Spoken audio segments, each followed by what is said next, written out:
What is up, everybody? This is Chris from the Rewired Soul, where we talk about the problem, but focus on the solution. So before we get started, check this out. So although I am an atheist, I have no problem with religious people. All right? If you are a person of faith, do your thing, boo. Do your thing. I'm not one of those atheists who runs around talking about, oh, religious people are stupid. That is none of my business. If that is keeping you happy, if that's giving you, direction, if that's whatever your beliefs are, no matter why you do it, whatever it is, I really don't care. The only time I have a problem is when religions are hurting people. That is my issue, right? One of the prime examples is the Westboro Baptist Church and the terrible, disgusting things they do.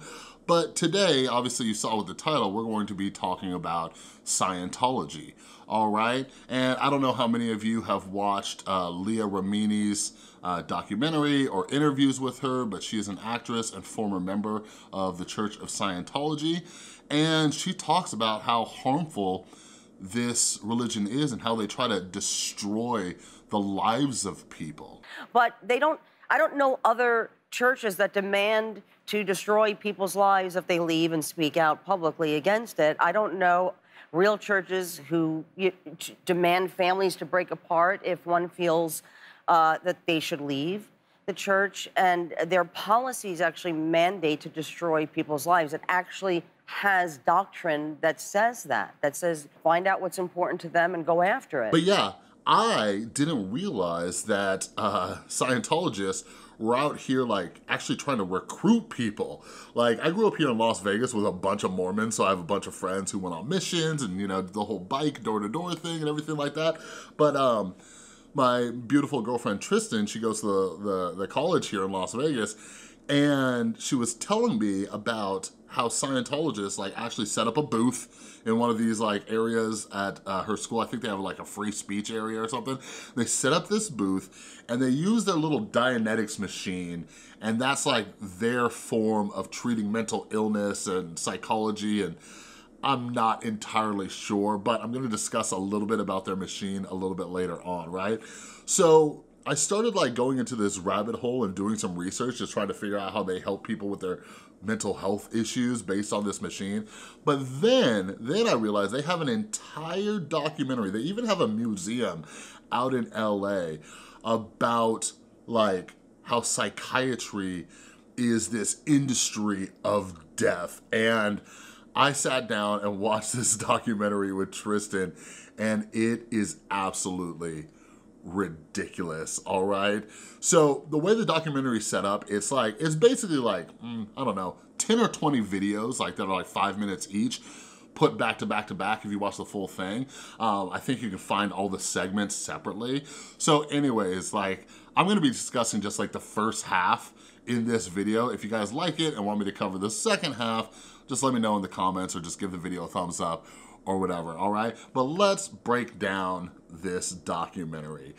Basically, an overall kind of synopsis of this documentary is they talk about the history of psychiatry in the United States.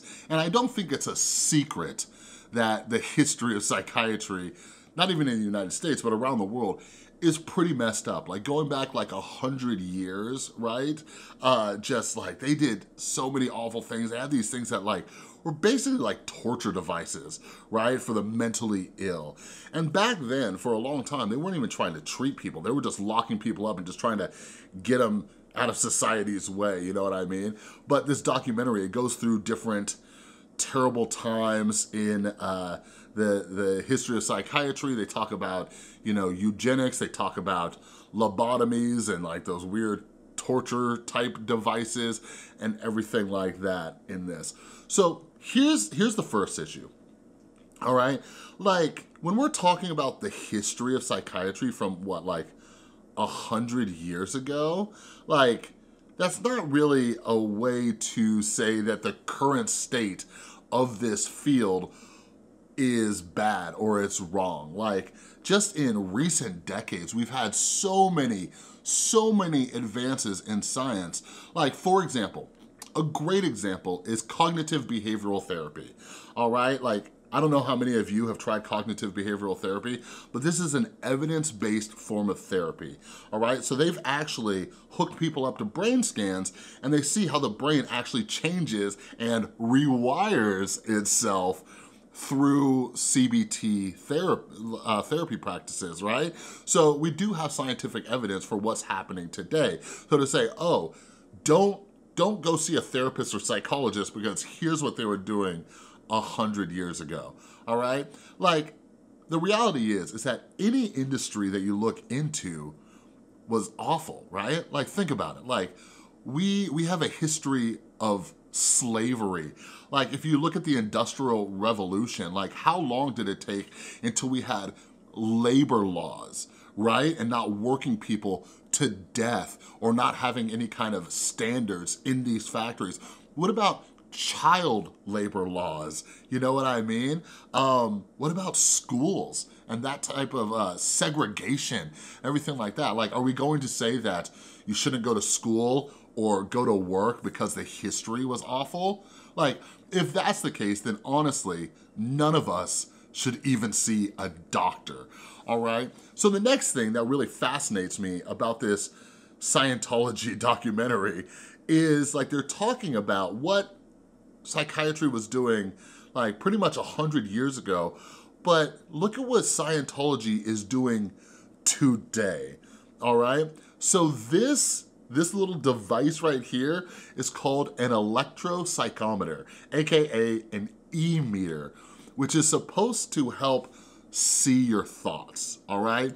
And basically this thing is just a fancy name for something that's testing for skin conductivity. So it's like a poor man's lie detector, all right? So like if you ever take a lie detector test, I've never had to take one, but if you ever have, basically those things work by checking like your pulse, your heart rate, and they also check to see if you're sweating, right? So that's kind of what this little machine does. But this is actually what's been at my girlfriend's school because as you can see from this picture right here, they go around and they set up little booths where they're like, hey, come on over, let's see your thoughts together. And here's my theory, here's my theory. And if any of you know more about Scientology than I do, you can let me know if I'm going in the right direction. But here's my theory about why they do this, why they push people away from psychology, why they use their little, e-meter and everything like that is, when you push people away from mental health professionals and the fields of psychology and psychiatry and, therapy and counseling and all those things, when you push people away, it's easy to bring people in to that religion because you could say, no, don't trust anybody else. Don't trust anybody else, right? It's almost like this form of abuse. Like if you've ever been in an abusive relationship, one of the strategies that people use is to isolate you from everybody else, right? Like I don't like throwing around the word cult all willy-nilly. Like I'm not a fan of that. Like I watch a lot of stuff on cults and everything like that. But like I have no problem saying cultish, you know what I mean? But pushing you away from like actual science and professionals, and if you learn more about Scientology, they like try to separate you from, certain people and everything like that. But anyways, the next thing in this documentary, which is absolute, like I can't understand it. So one of the ways that they try to argue that psychology and psychiatry is not something you should be a part of is they bring psychologists and psychiatrists in their documentary to interview them. Like what? And then I had this other thought. I'm like, wait a second. Do these like professors and psychologists even know that they're being interviewed for a Scientology documentary that is completely anti-psychiatry? Like think about that.